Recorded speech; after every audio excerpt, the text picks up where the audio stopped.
Hey Famies, Victoria Dunn here, and man, do we at Fame Adjacent have an amazing chat with you. So today, we sat down with Jonathan Aronoff and have a chat with him. He is a TV producer who's worked on everything from SNL to The Chew to Nick Cannon's talk show, which I mistakenly call Wild and Out. Please do not yell at me. The Tamron Hall Show. He's worked on so many things. We personally met working on Disney's 30th anniversary of Beauty and the Beast. And Jonathan is a wealth of knowledge for those who are interested in getting into TV production, how to become a producer. He's dropping all the facts, so make sure to have a full listen to this entire chat, and we hope you enjoy. Thanks. Well, welcome to the show, Jonathan. So great to chat with you. Hello. Hello. Thank you so much for having me. Very nice meeting you. Yeah. Yes. And I finally get to see you again. So yes. For the listeners and viewers at home, Jonathan and I met working on Beauty and the Beast live.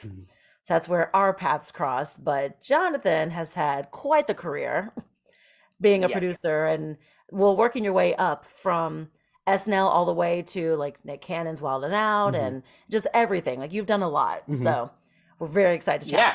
Very excited. I like to say I'm a broadcasting buffet, a little bit of everything, you know. You pick what you want and I got it.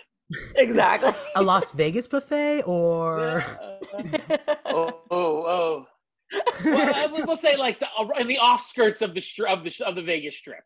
So it's got a little bit of everything, but not everything. Okay. I mean, as long as there's seafood in there, and this is, as a vegan, I can still appreciate a seafood buffet. I appreciate that. Done. Yeah. Done. Perfect. Well, yeah. What should we start with? I mean, what are we going to interrogate him on now? I know. I feel like we should start like with just the basic of like how you, like, what was your start into the production world? Yeah, no, I started in high school, grew up in a small town in New Jersey. They had a big TV program. So that was, one of the most popular things in the high school was this TV program and TV studio. And, being, 30 minutes outside of New York City, it was, a gateway for people, who were interested. And once I started taking TV classes, I knew I was like, this is what I want to do. And, went to college, and my first two internships really were, the king of internships. I had Late Night with Jimmy Fallon and then went over to SNL, and it was all through, networking of, I was at an event that the TV studio would do these weekend events you could sign up for to be a camera operator or whatever for, a local, an old lady's TV show that she wants to do on the community access station.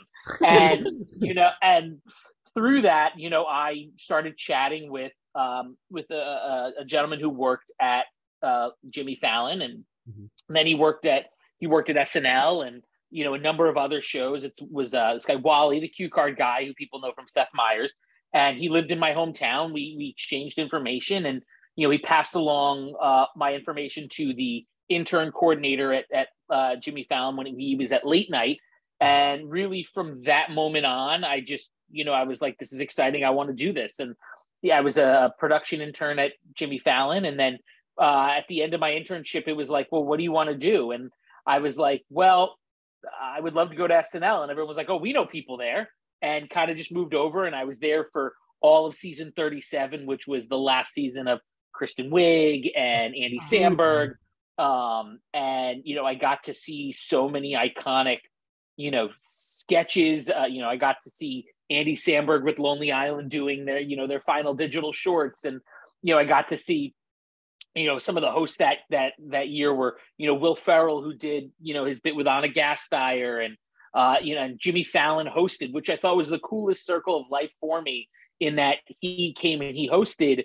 That was his first time hosting. He hosted the Christmas episode with Michael Bublé, and I got to, he saw me and gave me a hug and was like, how are you doing? And, I got to watch, so many iconic, sketches be done again.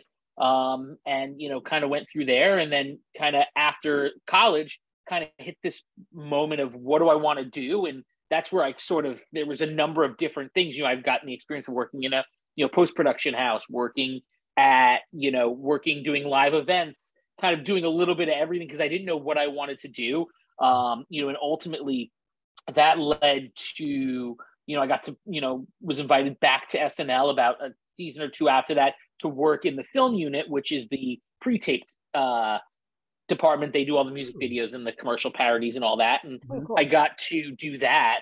And it was, when I was there for about 5 seasons, including being there for the 40th and, being there for, all these different things. I got to see, obviously Kate McKinnon's first, her first, week at SNL. I was the first person to ever get her coffee. That's my little claim to fame. Ooh. But I got to see, Pete Davidson, in his first week, Leslie Jones, Alex Moffat, Melissa Villaseñor, Mikey Day. So there was a number of cast members, you get to see, and a lot of bits that I got to work on, and very long hours. But it's some of the coolest moments I've ever had was sort of serving in that production assistant role at SNL. Yeah. Since you were, how you got onto SNL was through networking, if someone was to go into your field, would you say that's one of the things they should really look out for, is to make sure they network on set? Absolutely. I mean, that's the, it's obviously it's the timing and the place of when you do it, but I think it's totally, you never know who you're going to have a conversation with. And you never know how one, thing turns into another, and it ends up doing, and I had the conversation with Wally. That's, that led to, to something else. I worked at the Chew, which was a short-lived cooking show that I absolutely loved. And, my conversations through there led me to Tamron Hall, which led me to Nick.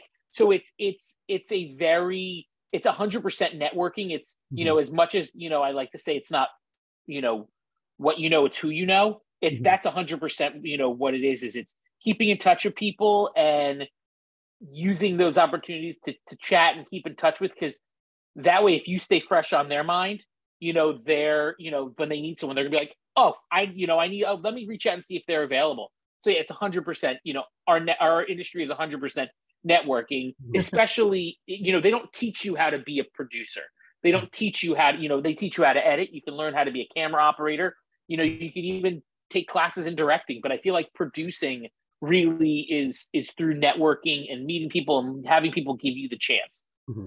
Fair. And is it mostly based on experience? That's how you learn how to be a good producer, is through having, doing more credits and going through the process and all that good stuff?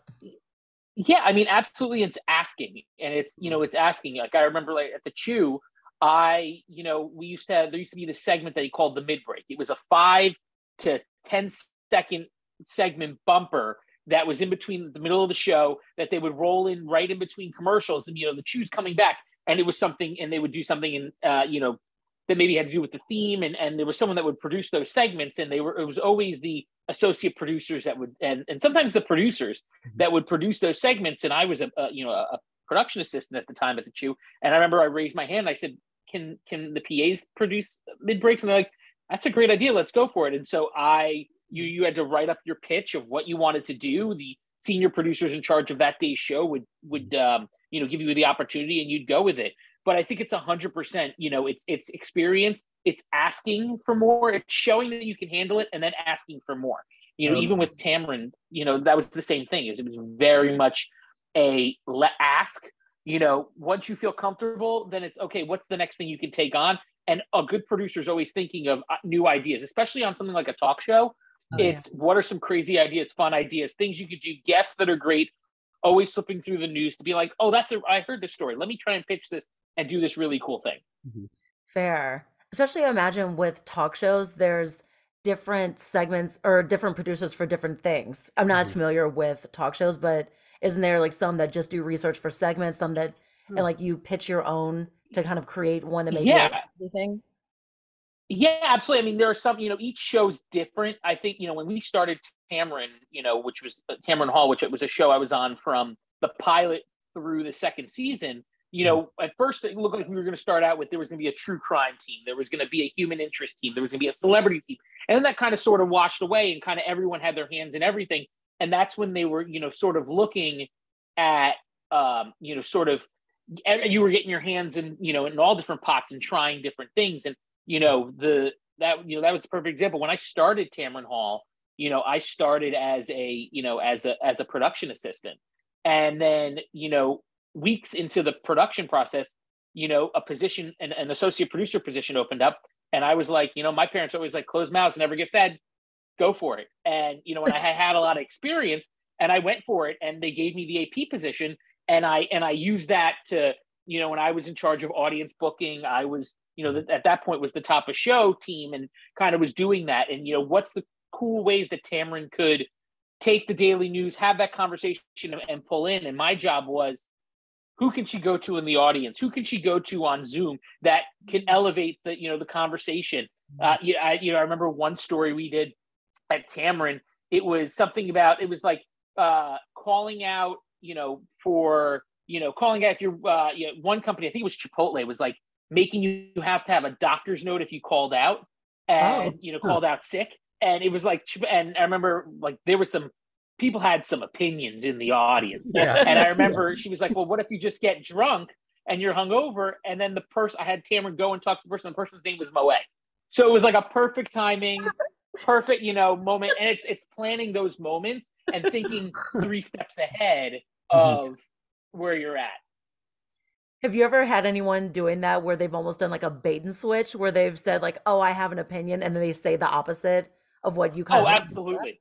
Oh, really? Absolutely. Ooh. Absolutely. And the worst part is, and I'm shout out to Talia, who was the executive producer at that time for Tamron, and she's now moved on to being the EP for the Today Show with Hoda and Jenna. But I remember standing behind her and I was scared because Talia is a great EP and she's very focused on kind of what's going on. And I remember I had this woman who had this great response, and Tamron gets to her and she just took that mic as her opportunity to have her open mic and just keep going. And I remember being like, I'm done. I'm fired. It was a pleasure working with every single one of you. I will show myself the door. And it was, it happens all the time. Unfortunately, it happens. It's happened to me once or twice. Same thing with Nick Cannon. Do you think they're going to say one thing? Then, there are these people that love to be on TV and take the opportunity. But I think the bonus to that is execs like Talia, and even Bill Getty, who was with Tamron at the beginning. Great EPs are like, listen, you want to what? They pick you up. They say, don't worry, that happens. Makes you feel bad. Let's move on. That's one show. I think with Tamron, we did 175 episodes a season, and it was like, that's one down. You got 174 to do better. Yeah. So, but yes, people all the time. I had definitely had people do bait and switches on me. That and Nick as well. For the 176 episodes, how short is that? Like, how many weeks do you guys film for? How many episodes a week do you guys film for that?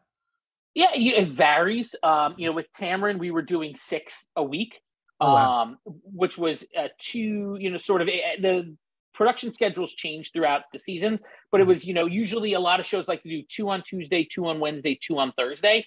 And then usually what you would do is your Thursday, one of them would be used for Friday, one of them would be used for Monday's episode.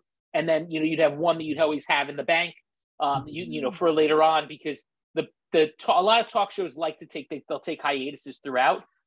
Majority of talk shows, they'll usually launch the first week of September, second week of September, and they'll go till about May or June. So, usually like the week of Christmas, you'll bank some episodes to play during there. Usually like a week in March or April. It's a grind. Daytime is a grind. It's you're working nonstop, and I love daytime.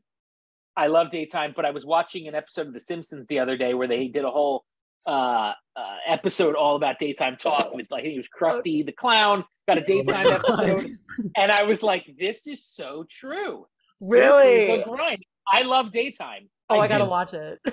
It was a whole different world out there. Daytime is an animal.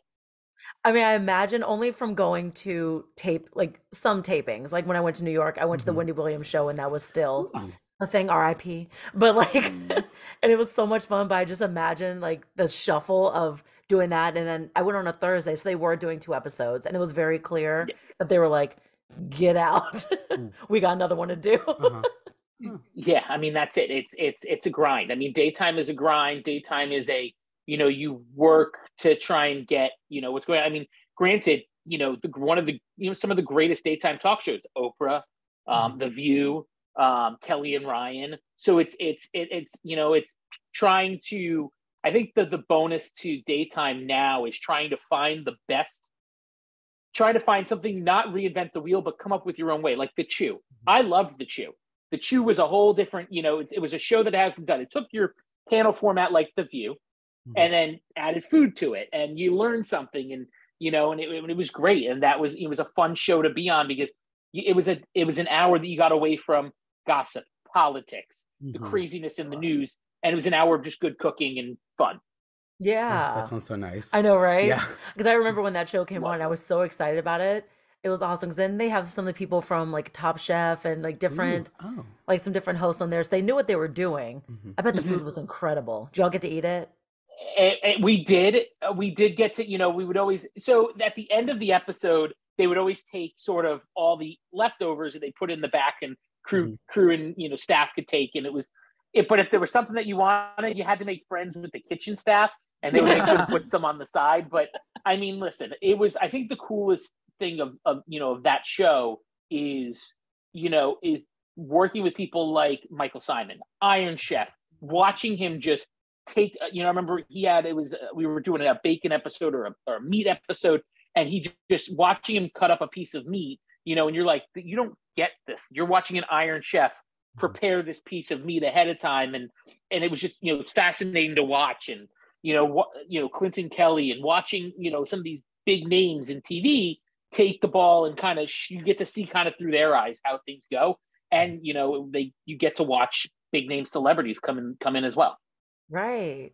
Oh, that's so cool. Do you have anyone like on the top of your mind that you've, like, your favorite celebrity you've met on that show? On The Chew, my favorite celebrity that I met on The Chew. Well, listen, Jay Farrow, who knew me from SNL, who knew me as an intern. Anytime I get to see Jay is always a lot of fun. He likes to embarrass me. We have a lot of fun and a blast. So that's great. My favorite, I'm trying to think of, my favorite celebrity on The Chew. I mean, there's so many that, that come in and throw. I think it's also who's, game to play, play along. We did, some of the, with The Chew, there was always a theme, to it. So we did, the field day, the Chew field day, and Katie Couric was going to be a guest on it. And getting her, instead of coming out, all dressed, we got her to come out in a tracksuit, and it's what are the celebrities that are willing to play with you and have fun with you and do some fun, do something fun that changes let's sit down and here are these softball questions that we have to ask you about this project that you're promoting. And can you come and play with us? And I think that's the best part of the celebrities that get to have fun with you. And, with The Chew, it was always, what's the back half that you're going to do with them? Are you going to play a game with them, or are we going to give them a gift? And I think that, the celebrities that get to, that will play with you with that as well are, a huge plus. Donald Driver was a football player, won Dancing with the Stars. I remember he was one of my earlier celebs that came on that we produced. And, in my research, because research is key. And I always love finding the weird things that people don't necessarily find, or know. And I did some research and found out that he loves to crash weddings. So I remember loves to crash weddings. And I remember running into my boss, who was our producer. Her name was Steph. And I remember going to Steph and being like, I found this really cool idea. What if we, Donald Driver loves to crash weddings. What if we got him a wedding crashers jacket? And she was like, okay. And I was like, no, one of those like suit jackets that you open up and it has a wig, it has, bottle of champagne glasses, we could have crazy glasses, we could have, all these, a stack of wedding cards that is ready to go. He puts on, he's ready for every wedding. And they were like, they love it. And it made it. So it's, it was fun, it's fun moments like that you get to take the ball and roll with it. And, I love that creative, the creativity that you get to do with it, is great, especially, with The Chew, that we would rotate every week. A different team would get the seg one, which was the topical stories. And even with that, you got to have fun. Like we did a pool party, and we did and they love a corny joke at the Chew. They love a corny joke. And so I remember we did a pool party, and we had a baby pool that we filled, that we put all our, note cards that had all the topics on them on water droplets. And it was, what's chlorine or chlor out? Oh my God. Here for it. It's fun things. It was fun things like that we got to, that you weren't like, you didn't feel judged when you were giving an idea. And I think that's the best part of, especially when you're doing a pitch meeting at a talk show, is a team that is supportive. And some of your ideas are absolutely awful. And some of them are like, yes, let's do it. Let's go for it. Let's run with it. I spent many summers working and going to a summer camp. So I loved camp. I love summer camp. Mm-hmm. And I said, what if I pitched an idea, Camp Chew. And they were like, let's go for it. And I remember we got like camp t-shirts for all the hosts. They were ugly. They were the worst things in the world. But no one was like, listen, Jonathan, that was an awful idea that you had. It was like, okay, let's do it and let's take it and let's run with it. And, and then I remember we had, guests that were coming on, and we got them all Camp Chew t-shirts as well. So everyone wore the same outfit. It's fun, it's fun moments like that you get to, that make the job fun, is taking the ball and running with it, and then, you laugh at the end of the day, it goes great. And then also making a difference on, segments that you get to do. And, the Chew was this uplifting, great show, but we also got to do segments where we were making a difference in people's lives, giving them, checks for large sums of money to, I remember there was a woman we did, I think her name was Chef Dee, and her kitchen was destroyed in Hurricane Harvey. And we did a whole segment where she came on and she cooked with Carla, and then we gave her a whole new kitchen, for her. So it's that, I think that's the bonus to Tamron, or to Daytime, really, that you get to do these fun segments, but then you get to do these segments that you make a difference in people's lives. Yeah. Oh, that's so that cool. is really cool.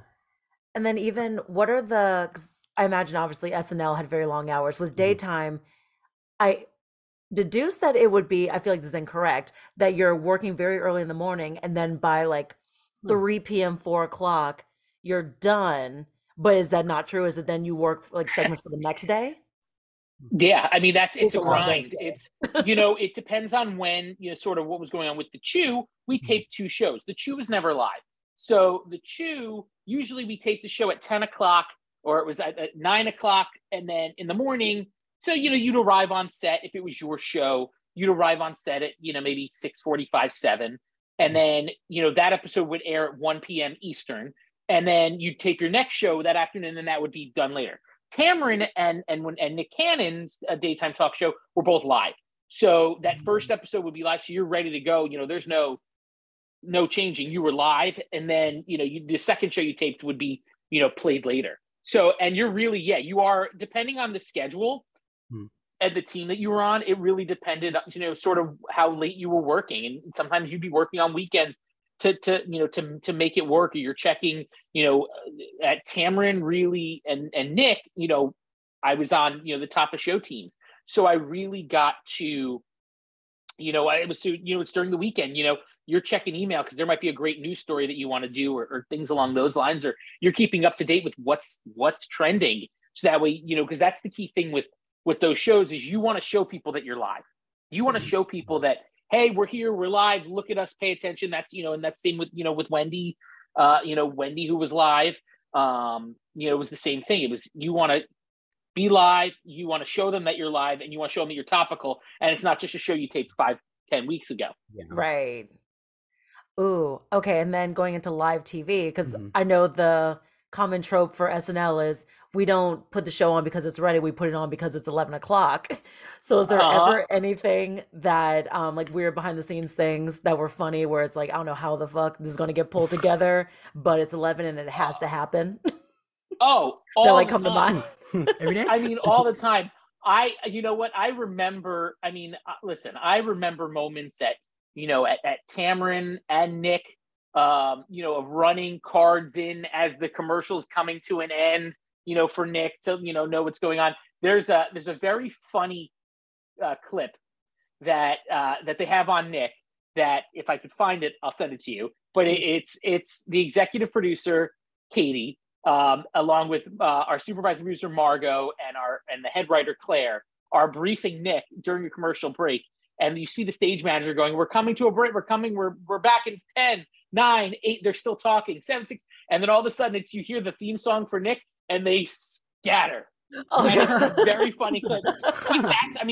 But that's what it is. That's live TV. And really, that's the moment that you have, with talk shows, is that commercial break to update the host of, hey, this is what's going on. This is what you're talking about. This is what you need to know for this next segment. Or if you have a surprise, a giveaway, anything, hey, just a reminder, you're doing X, Y, Z, or, a lot of times, a lot of those things get triggered by words that the host says. So you want to make sure that they hit that mark, because if they don't hit that mark, the next few things aren't going to happen.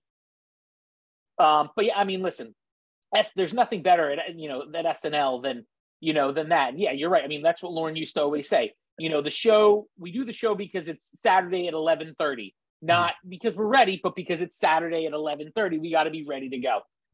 And SNL is truly live. It is a live, and I have to give credit where credit's due. It was a lot of fun to be there for all those seasons. And Lauren is such a genius when it comes, because the same things that they did back in the day, they do now. Down to, the table reads on Wednesday, the pitch meetings on Monday, the rehearsals are these days. We're taping the pre-tapes Friday, sometimes Friday evening, Saturday morning, to get edited for that night. Oh yeah. I worked. It was the episode that Donald Trump hosted, and it was we did a music video. It was Bad Girls Do It Well. Okay. And I remember I worked, I won't say how many hours, because I'm sure someone that's watching will turn and be like, that's illegal and this is a problem. But I worked a lot longer than I probably should have as a PA. Let's just say over 24 hours. But it was, and we finished that Saturday morning and it was on air that night. Mm-hmm. So it's so it's absolutely crazy, but it's, listen, it's live TV. I will say the hardest thing that I've ever had to produce or be involved in producing was live. And it was December of 2021. And it was the episode that Nick announced that his son had passed away. And we didn't know a lot of information because it was Nick's sort of business, but that really was, we didn't know what Nick was going to say. It was all from the heart. And, there's one thing I will say about Nick is he's a genius with words. He's great with, thinking on his feet, and he's great at improv and all that. But that was the hardest episode I was ever involved in, because you're dealing with this sensitive situation. You're live. You don't know what's, what's going to go on. Nick is obviously visually emotional, but also very much a moment, because a lot of times, they might pre-tape that. So that way, Nick could say what he wants, but no, we were live. And it was the first time that most of the staff, the entire studio audience, and the world knew the story. Wow. So, yeah. Has there been a moment where something like that happens, where someone's live and it's like a sensitive topic, but then you have obligations to have commercial breaks or things like that? Like, how do you handle being like, oh, we actually have a commercial, but they're selling this heartfelt thing? Have you had moments like that too? Even that episode, really, it's Nick's pouring his heart out, and you have to go to this commercial break, and it's figuring things out. Or, Tamron all the time. The one thing about Tamron's show is every day is a little something different on Tamron's show. Some are, some is you're cooking. The next day it's true crime. The next day it's, it's these heartfelt stories and medical miracles and all these stories. And, once you really feel you're getting in the groove, you have to go to a commercial break. And, that's where it really comes to the host, and a host like Tamron, who's a great journalist, can make that transition and kind of shift gears. But yeah, it happens all the time. Once you feel you get into the groove, it changes completely. Yeah. And you got to cut to a break. I feel like that'd be so uncomfortable for me. Yeah. Yeah. Like, this is amazing, but if you could just money 1 second. Yeah, Sorry. yeah. Can you hold on 1 second, and we're gonna get back. We're gonna talk about how your grandmother's died in a horrible Hold plane that crash. tear. Yeah. But we're first gonna run to a commercial about beer. We're gonna Right. do that. Beer and adult diapers. Exactly. Yeah. Oh gosh. Yes. I had a quick question about SNL. So Yeah. one of my cousins has been in the audience before, and she mentioned how she was at the first audience, and then later they would do the live show with the second audience. Is that to like see what hits with the audience and then have fresh laughs for the second like live show? Yeah, absolutely. Yeah. So that's yeah. So she was part of the dress rehearsal. So every episode they do a dress rehearsal. I believe it's around 8 o'clock. And it actually contains about, I think it's about a half hour to 40 minutes more of material. Okay. I think, yeah, it's got a lot more material. It's got about a few more sketches, possibly another update sort of beat to it. But it's, and it's, yeah, what works, what doesn't work. And then, from, what I've gathered is after, they do the dress rehearsal, then all the cast and writers and everyone meets in Lauren's office. They go through what works, what doesn't work, what got cut, what's getting cut, and then they get ready to do it. They're still making, they're still making rewrites and changes up until 11:30, Oh my God. on what, on the show. And sometimes the first time that cast members are seeing things is live on camera, knowing, what's going on. And I know there was a story, and I think it was something along the lines of, when Bill Hader used to do Stefan, John Mulaney wrote Stefan, he would change things all the time. Which was, yeah. So they would things like that too. Oh, that's Oh my perfect. gosh. And I'm So trying to think of even like what specifically. I feel like there's so much I want to know about SNL. I'm like, how do you even narrow down my thoughts? who's been You your know what? favorite? It's what was that? Oh, I was gonna say, who is your favorite cast member that you've worked with or memorable? Mm.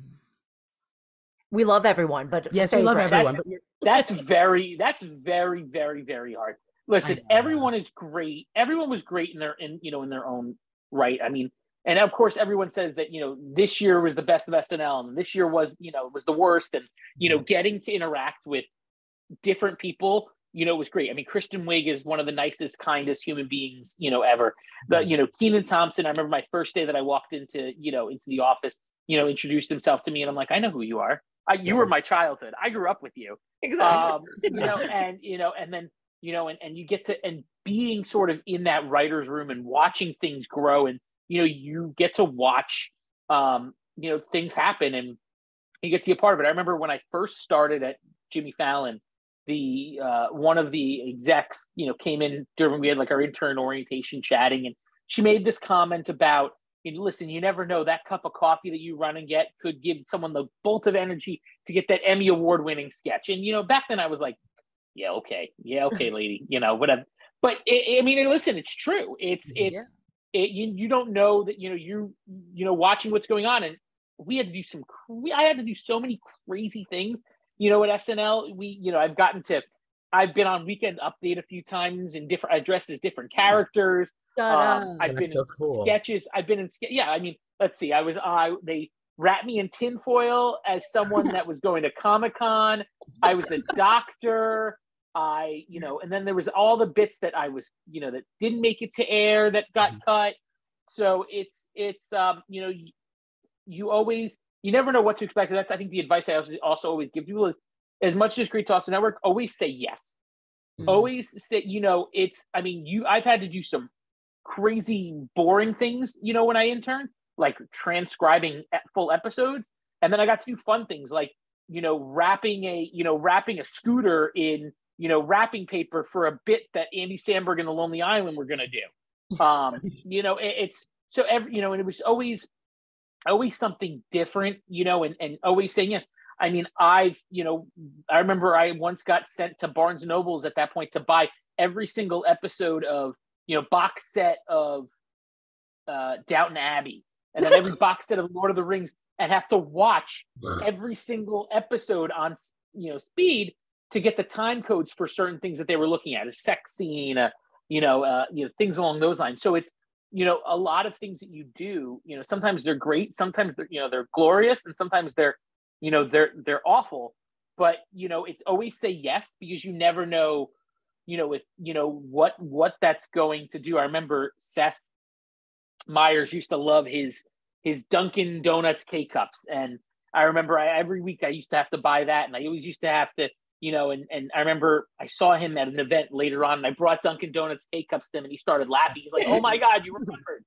And so I think, it was that. I mean, I remember, every Wednesday I'd have to, Jason Sudeikis always used to love to enjoy things after, have a cold drink after table read. So I would always have to get him the ice.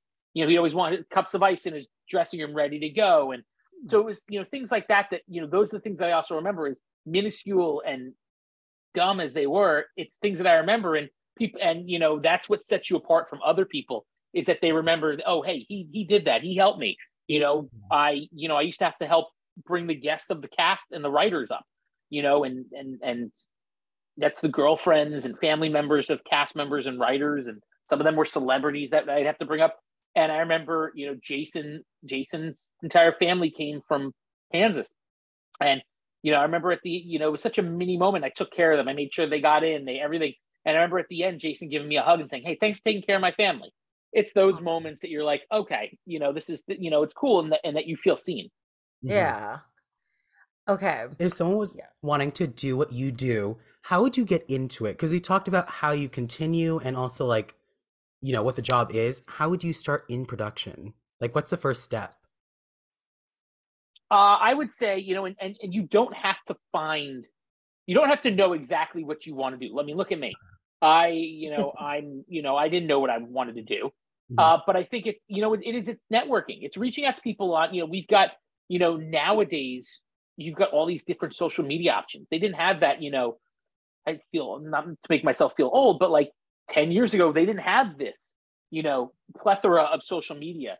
And so I didn't, things like LinkedIn, people are on LinkedIn, they put their position. If there's something that you want, go for it, add them, then send them a message. Doesn't hurt. What's the worst thing they're gonna do? They're not gonna respond.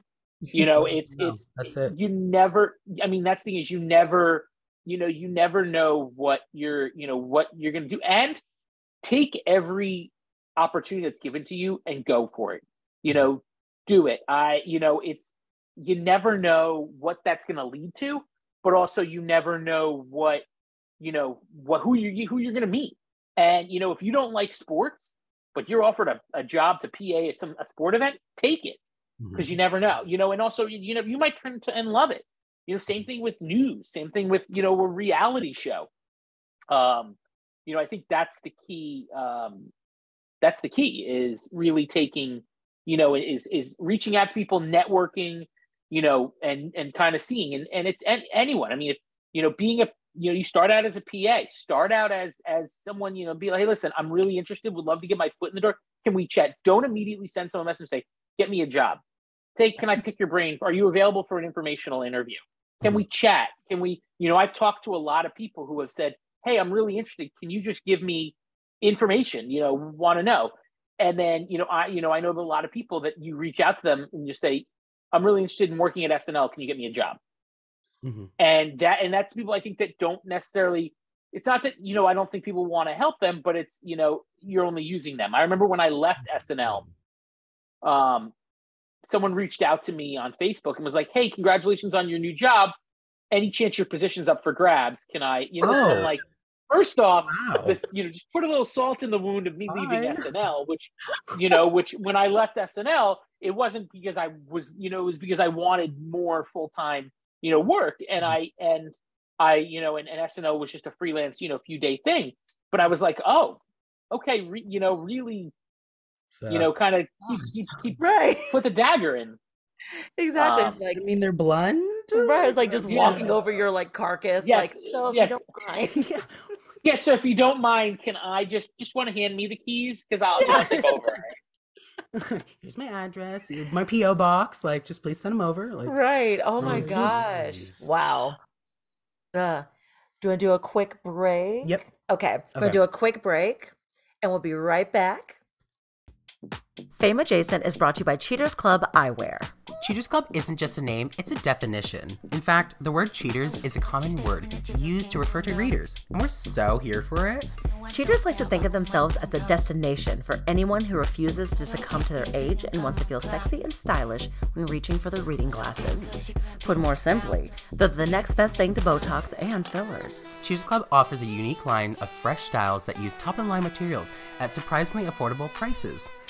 All their frames are handcrafted using 100% acetate and spring hinges for all-day wear. They fit them with CR39 lenses for the best visual quality with 100% UVA and UVB protection. Want more? Their lenses are also oleophobic and hydrophobic, which is a fancy way of saying you can still enjoy perfect vision after you finish a greasy cheeseburger in the rain. Use code FAME, in all caps, FAME, for $10 off your first pair of Cheaters Club glasses today.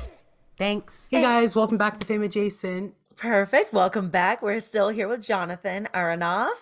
So, continuing on our path with you. Mm-hmm. So, over the break, we actually learned some other projects that I think we didn't fully have that you had worked on. Mm-hmm. So, we've got Miss America.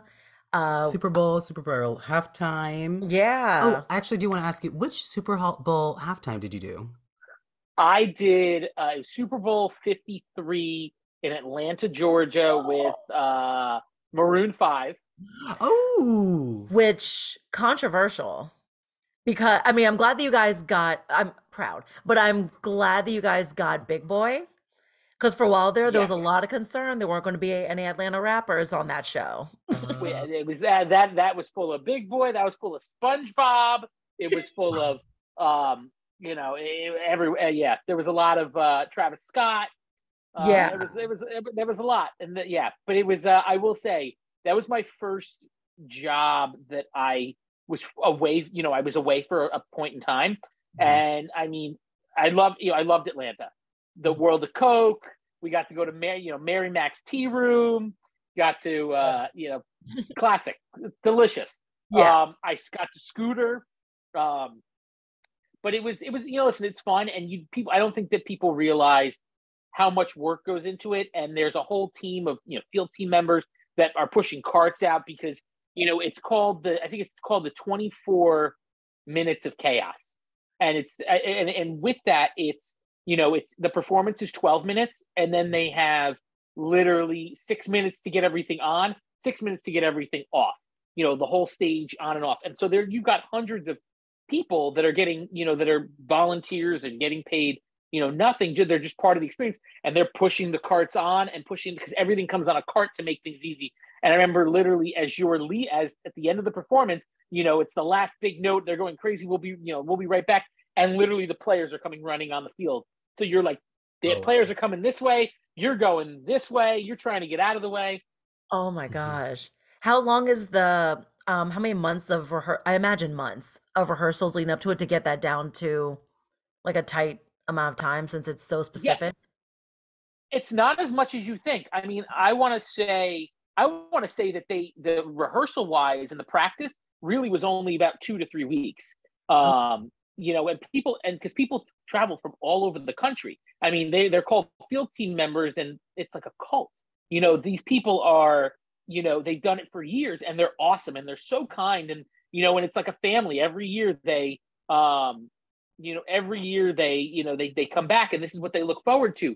So they go and they show up, and this year's in Phoenix, and there's a Facebook group for field team members, and they're like, I'm anyone else coming? I'm from this year, and I'm coming back and want to do it this time. So it's they don't have a lot of time, and so they they'll do full rehearsals, and usually the first few are in a separate location, and then they start getting used to, then they really just the last day or two is when they get to use the field. Whoa. So I feel like the way I'm imagining them is similar to seat fillers for award shows, like at the Tonys and Oscars and stuff. Is it kind of a similar thing where they kind of rotate the same people? Or it's an application process, or? It's an application process. Really, they look for anyone obviously local, that would be local, but then there's people that, that travel from all over the country. And, when you start to do these events, you create friendships and bonds. So then they all forge together to get an Airbnb or whatever. And that's their that's sort of what they do. And then they travel together, they rent a car, they split the cost, and really you're not making money on it. So it's more of, it's the experience. Got you. Oh, okay. And then pivoting to Miss America. So I'm very curious if you saw, because I know the way that the women have to like shellac themselves together in any kind of way. Was there any kind of like beauty regimen that you saw that you were like, holy hell? I do remember the day after going into that room, and there was just bronze everywhere,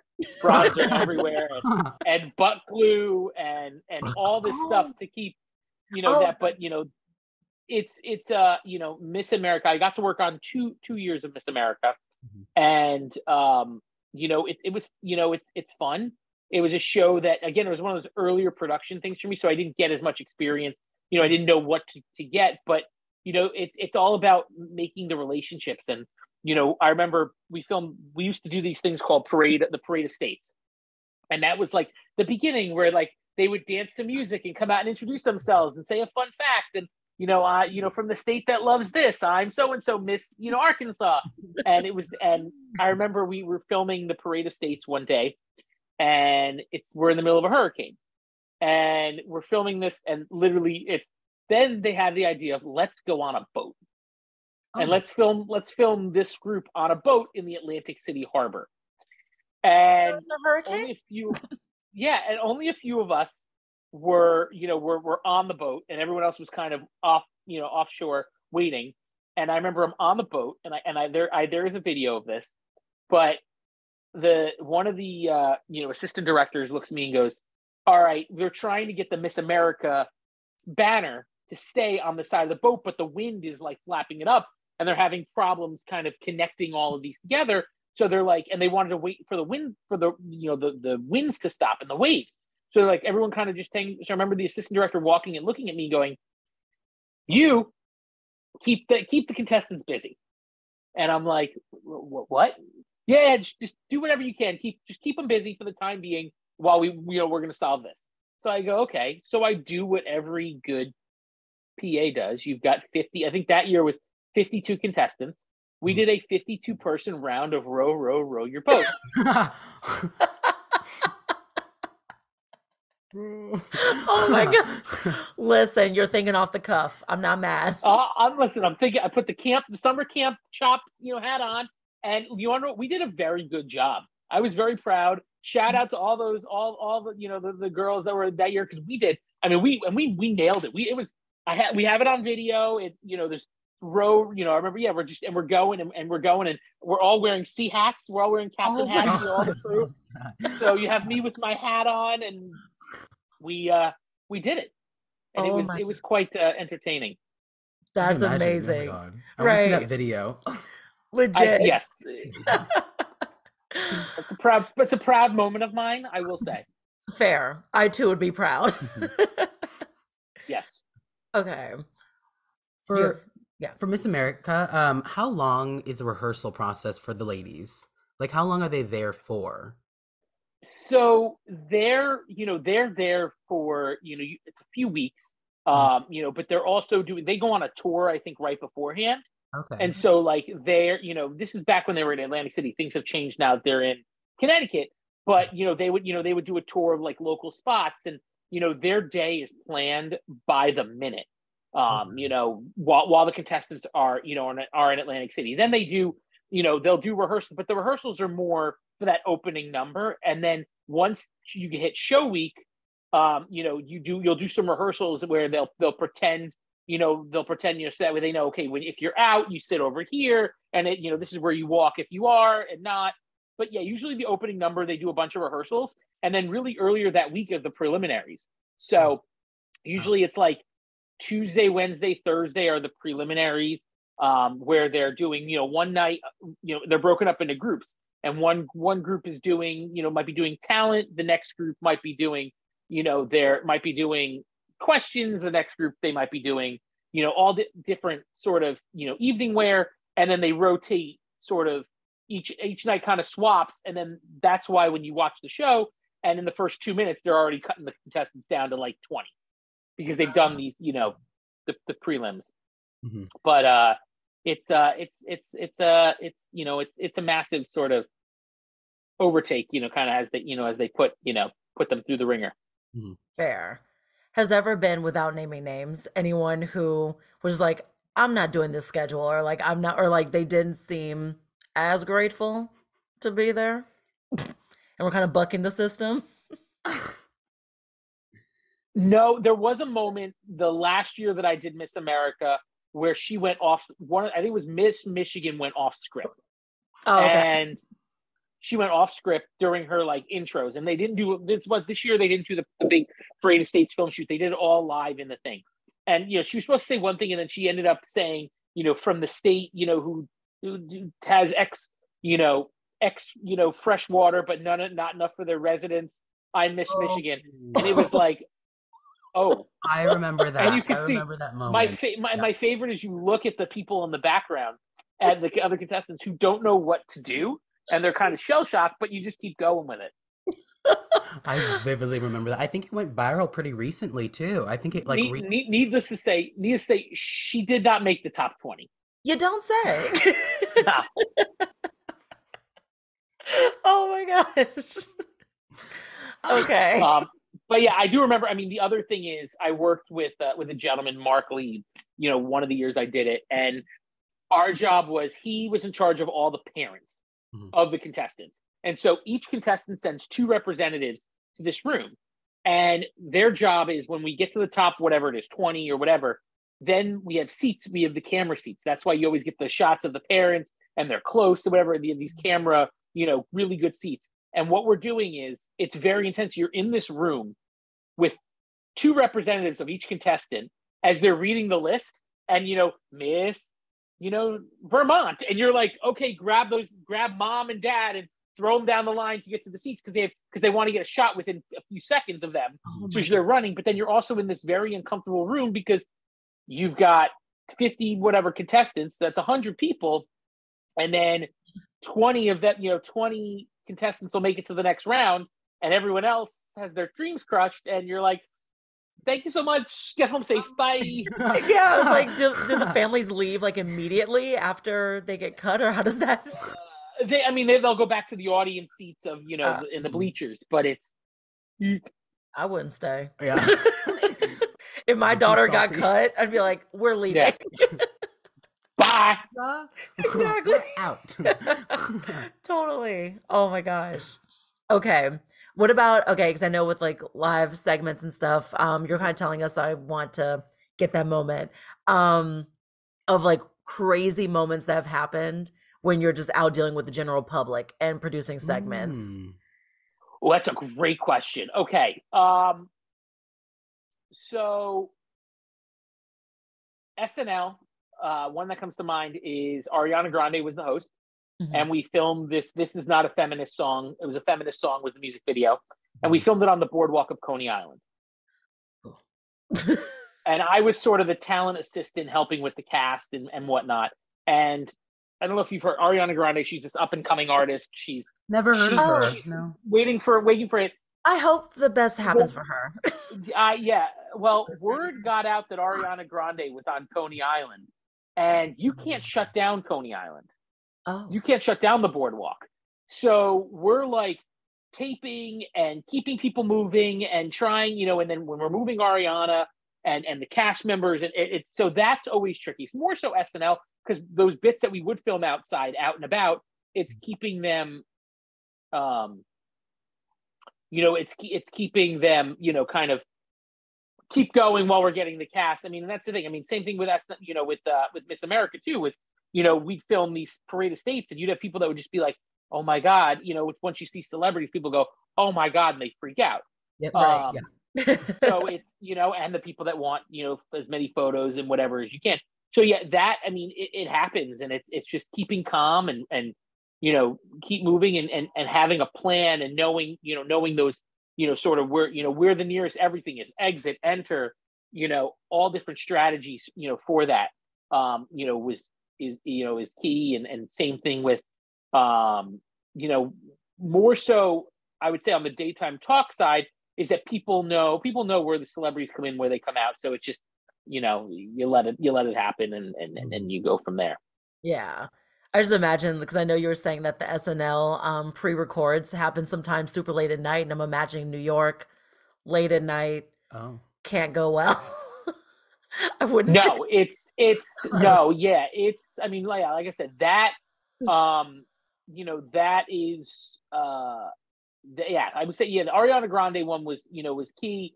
I filmed, we filmed things in forests and things in warehouses and all, so many different locations, some on the general public. And the hardest thing as a PA is doing what we call lockups and trying to lock up the area. And you're telling this New Yorker, hey, sorry, sir, we're about to film something. I know you want to get back here. Can you wait 2 seconds? And 9 times out of 10, they're going to tell you to go fuck yourself.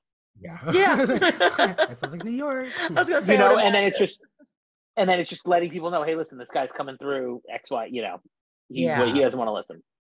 No, yeah, definitely the hardest one. At least for the show I worked on, we filmed at the airport, but they were also like, you can't tell people they can't go to their flight, which yes, so their lockups were very hard because people were like, there was a bit that we did. It was something involving weed. And maybe when weed got legal in New York City, and Keenan is in the sketch, and Pete was the main star of the sketch, but it was Keenan, and I remember this guy that lived on the block that we were filming at opened his window, looked down, was like, "Yo, that's Keenan Thompson. I love you, man." And Keenan's like, "Hey, yeah, thank you." And you're like, "We're trying to get this shot," and then he goes, "Oh," and comes running down to bring out his DVD copy of Good Burger, Keenan designed. And you're like, sir, we need you to go, and trying to block him. And, luckily Keenan's a pro, and Keenan's a sweetheart. And he was able to jump right in, and he signed and made this guy's day.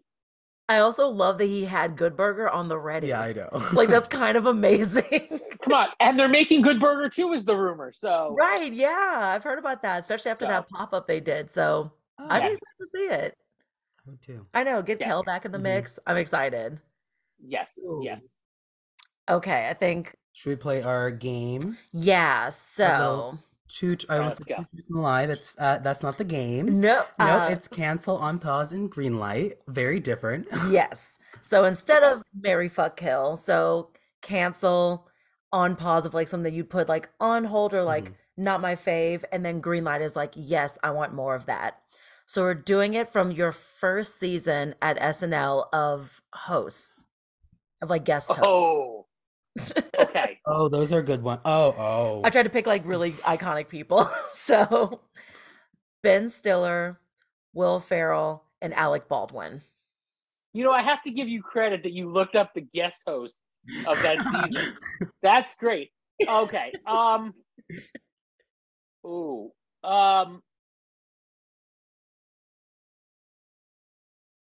So it's cancel, on pause, and green light. And we like everyone. We love everyone. We like everyone. Listen, I want to flat out say that say that every host that was, at SNL when I was there as an intern specifically was wonderful. Yeah. I'm going to say cancel Ben Stiller, and the only reason why I'm going to say that is he's the only host that I didn't get to have an interaction with. Okay. On pause and wow, because listen, both Alec Baldwin is so nice and so kind. Yeah. And that was my first host ever. That was my first episode. Was Alec Baldwin's episode. Ooh. So so that's got a little sentimental value. But I mean, Will Ferrell. I mean, Will Ferrell is probably one of the greatest cast members on SNL. Yeah. So I'll say on pause Alec, and green light Will. Okay, fair. I know I tried to make it hard because I know all three of them are iconic and super talented and funny. It's very hard. But that's the thing. I mean, you look at you had Daniel Radcliffe hosted that year. You had Jimmy Fallon hosted that year. You had Melissa McCarthy hosted that year. You had Mick Jagger hosted that year. I mean, there were so many great performers. I mean, that was One Direction. I mean, come on. That was the One Direction, was musical guest. So. Because I remember at least John Mulaney talked about Mick Jagger's guest host time. I was there for that. Yes, I was there for that. It was and so funny. So I have to tell you, it was my aha moment. So I'm a huge John Mulaney fan, absolutely huge John Mulaney fan, and to be his intern was awesome and cool, and and he's so talented, and he's such a great writer. He's such a great performer. And having that moment, I think that was the coolest thing at SNL is realizing the different connections. Taron Killam was on Nickelodeon Star prior to. Keenan's a Nickelodeon Star. Obviously the year that I was there, that was when Bridesmaids came out. So you have, obviously that's, the Kristen connection, and you've got, and then you've got, all these John Mulaney, who's, fantastic. And I love his stand up that, you have those. So yeah. I love it. Gosh. So good. I know. It's like just imagining Mick Jagger. He literally says in the bit how he's like, Mick Jagger like has lived his whole life as like this iconic person. He's like, so you'd be like pitch him jokes and he would just go, no, not funny. Yes. No, not funny. It's like the way that would crush my soul, and Mick Jagger was just like, not funny. But that's the other thing is like John would mention how like Mick Jagger would just sit there and go Diet Coke, and Diet Coke would appear in his hands. Who do you think got that Diet Coke? That was the interns. That was the interns. Yeah, that's amazing. Oh gosh. Okay. I want to try that. I really want to be like, Diet Coke. Just have it like manifest in my hand. That's amazing. Yeah. Okay, I think unless you have anything, I was going to ask final thing of like most challenging and most rewarding. Yes, those are my family. Oh, perfect. Yep, perfect. Of just your whole career. I know it's like. And what's next? What is next for you? Yes. Okay. So, challenging. There's two things. I think challenging is getting your foot in the door and being respected. I think that that's key. I mean, I've met a ton of people who doubt you, who question you, make you question whether or not you did the right thing. I had a boss at a recent job, who said, "Are you sure you're in the right industry?" And question that. And I'll follow up to that when I tell you what's next. But I am, I'm still here. But that it was a job, and are you sure about that? And I had people that said, when I wanted to move up, they're like, "But you're such a great PA. If I lose you, I won't have a good PA." And it's like giving the opportunity, and really that Tamron moment where I got promoted from a PA to an AP really early in the season, thanks to Talia, Parkinson Jones and Bill Getty for giving me that opportunity. Really, I think was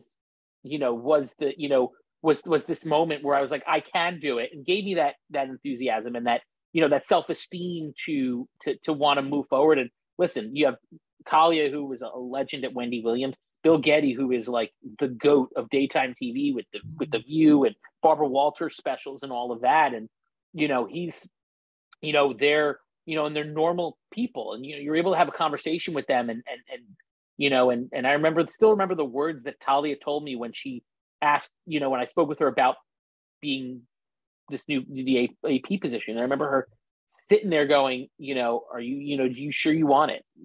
Why? And then, he tell me, I need you to bring it. I need you to bring it. I need you to go and, give it your all and whatnot. And so, so I think, sort of, challenging and whatnot was getting the foot in the door and going there.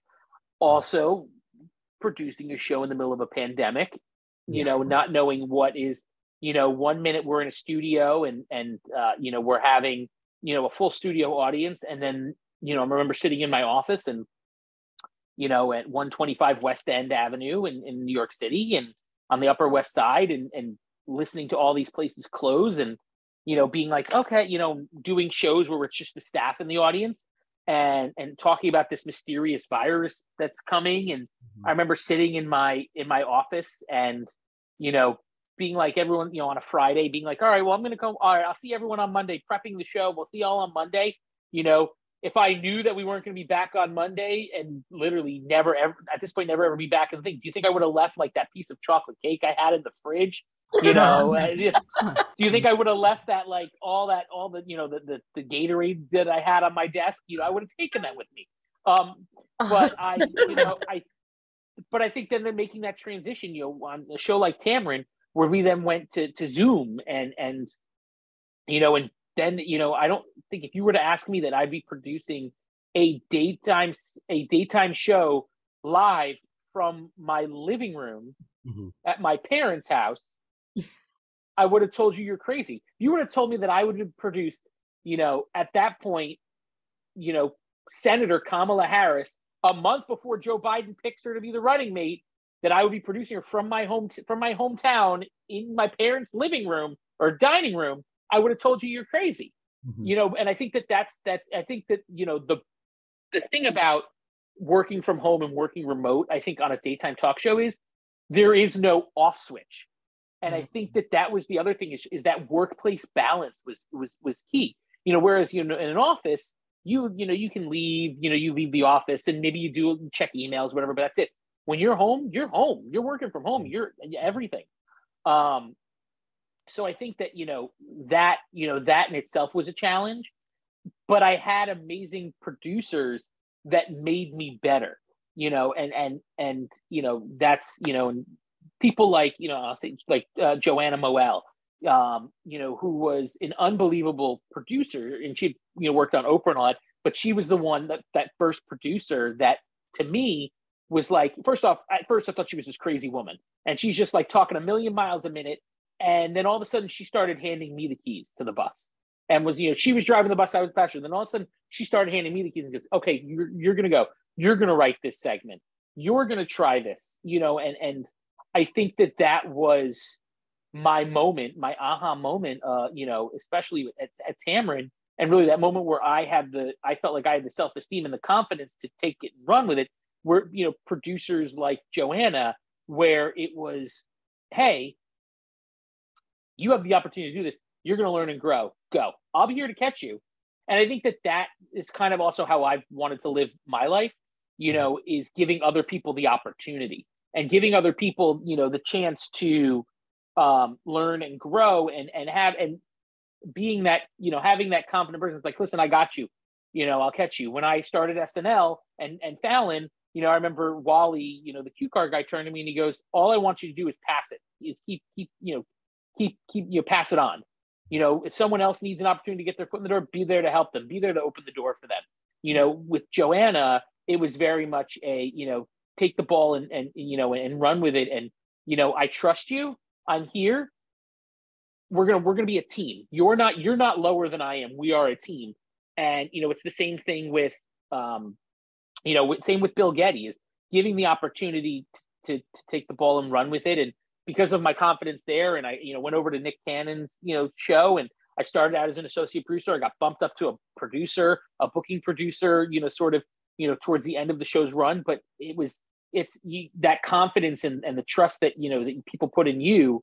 That's kind of how I, you know, when I become higher up on the food chain, I want to, you know, be able to return that favor and give people, anytime I have the opportunity to work on an event like a Beauty and the Beast or a New Year's, give people, like, you know, the opportunity to PA who have never PA'd before and say, oh, you're interested in this? Oh, great. Let me give you the opportunity to get your foot in the door and at least hold if I can't push you, at least open the door for you a little bit so you can get your foot in to do that. So I think you know, I think that, you know, my time with, especially on daytime, has been, you know, awesome, and getting the opportunity from things like the Chew to Tamron to Nick, being able to have an idea, have people trust you with that idea, and you take the ball and run with it. And there's nothing cooler than seeing that segment that you pitched and watching it, you know, and following it through, and, you know, taking that idea. And sometimes, you know, you'll think it's the greatest idea in the world, but someone along the line is going to say, nope. And, you know, and it's also being humble and being like, okay, but also knowing when to fight and fight, you know, fight for your, fight for it and be like, no, I want to do this. I want to do this segment. I think it'd be great. And here's why, but also knowing when to back up and not be a problem. So I think that So I think, shout out to some of the producers that I've had, like, that have helped guide me, like, Jess Grillo and Joanna Moel and, and Steph Mikowski, and these people that saw me and said, you can do this. Let's go, let's push it. And then, I think the key thing also is making friends with everyone else, making friends with your production management team, making friends, because they're here to help you and you're here to help them. And so, and because of my opportunities that I did at the Chew, these two guys at the Chew, which was this guy, Justin Hawkins, and this guy, Dom Gillette, who worked at the Chew, they then remembered me when Tamron Hall came around. They're like, we have this pilot for you. Come. No. And because of that, I then got to do that show and got to do the pilot. And then when it came time to a staff position at Tamron, Justin was there, and Justin was like, I got you, let's go. And Justin, and they're also, listen, everyone needs to vent. So they're great vent boards as well. And being there to support you, congratulate you, and, but also support you. And then, when I moved on to Nick, it's the same thing. The people that kind of traveled over there with me as well. And kind of, you create a family, and as big as this industry is, it's small too. Yeah, for sure. So then what's next then? What is next? On a set that, that I was visiting, and we got, on Television City, and, got to chat with them for a bit. So it's this little relationship, and they got to see me as I've grown up. And, and one of the greatest compliments I think that I ever got was, one of our camera operators, turned to me, and he brought his goddaughter this year to PA. And he said, I just want to let you know, I used you as an example of what you should be in the industry, and told her that that you are the gold standard for what a good PA is and whatnot, and making sure. And I told her that, that's where she should strive as she's navigating the industry now. And I think that was, one of the coolest, compliments that I could have ever gotten was, this guy who's known me since I was, an intern. And now, kind of as I've, now I'm processing his payroll. And he's he gives this compliment, and, it's like, and I'm just doing what I love. And, if you don't, I'm a firm believer, if you don't do what you love, why are you doing it? And I love this industry, and I love producing, and I love being, meeting people and being at the center of it, that, that we'll see what's next. And who knows, maybe there'll be a Chew reboot. Put that into there we go. I like that. Putting it out there. Which I totally Gordon Elliott, if you're watching, we want it. There we go. It's like, I'll definitely say it was always fun every day that I came in to be in the Beast to work with you. So you bring the fun every time. And that's what we want. But that's the thing is, why let's have fun. I mean, let's play music. Let's enjoy ourselves. If you get an opportunity, like, I'm a huge Disney fan. We've shot that on the Disney lot. Let's go explore. Let's go check things out. Let's go do things, because you never know when you're going to have that opportunity again. But also, as long as you get your job done, you're ready to go. And I always, going above and beyond of, what is needed, but also, if you give, you're dealing with the cast, give them a great experience. Mm-hmm. So that way they sit there and they go, oh, this is amazing. And, having the opportunities at the end of the show to chat with Martin Short about our SNL experiences, and, that, and John Jambrionis and his Broadway. And I'm a huge Broadway fan. And, getting those moments that you have, that's, I think those are what's the best part, and have fun, and, know when to step, when you can, when to step, and when you're overstepping. Mm-hmm. Right. Yeah. For sure. Yes. I do miss our office. I do miss our little office, though. I know. I miss the Salty Cow crew. The Salty Cow crew. What a name of a group. Salty Cow crew was the best crew. I mean, we had fun. We laughed. And I think that's the thing, is as long as you're laughing, and, we got the job done, we had a blast. And, that's what makes the long days better, because you're laughing, and you're with people that you enjoy, and you joke around with, and know that, years from now, hopefully, we work on a show together again, and, we'll look at each other and we'll start laughing about that. Exactly. Perfect. Well, yeah. Anything? No, I don't think I just wanted to say thank you very much for coming on our podcast. Thank you. This was so much fun. I was like, this will be a treat. Jonathan's amazing. and you proved it. I learned a lot too today. I mean, like I learned a lot, so I really appreciate it. Because I mean, obviously I'm not in production, but I just love learning from Victoria about production because I'm on the other side. So it's just always interesting to actually like learn new things. It's fun. Listen, it's a fun, fun place to be. And as long as you have a positive attitude, and you don't mind doing jobs that you won't like. It's, I like I said, I've shoveled animal poop, on set of SNL. I've done that, and I don't know what, you do it with a smile, and you do it with a smile, and you do, whatever, and take a moment, because I always say, how many people would want your job? How many people would want to work at SNL? Would want to be a producer on Tamron or Nick or the Chew? Everyone would want that opportunity. So take it and enjoy it, and show why you're the best person for the job. True. For sure. Perfect. Iconic. Thank you so much, Jonathan. Iconic. Thank you. That word, that's such a word this year. Sorry. I know. It's like I've really been using iconic a lot, but I really mean I was like, wow, iconic. Iconic. Yes. Yes. Very iconic. Thank you so much, Jonathan. This has been an amazing chat. And we're looking forward to seeing your next venture. Yes. Yes. Yeah. Yes. Perfect. And everyone listening to Fame Adjacent, and obviously go back to our last interviews and rate this one 5 stars. Thank you. Yeah. Thank you. Appreciate you guys.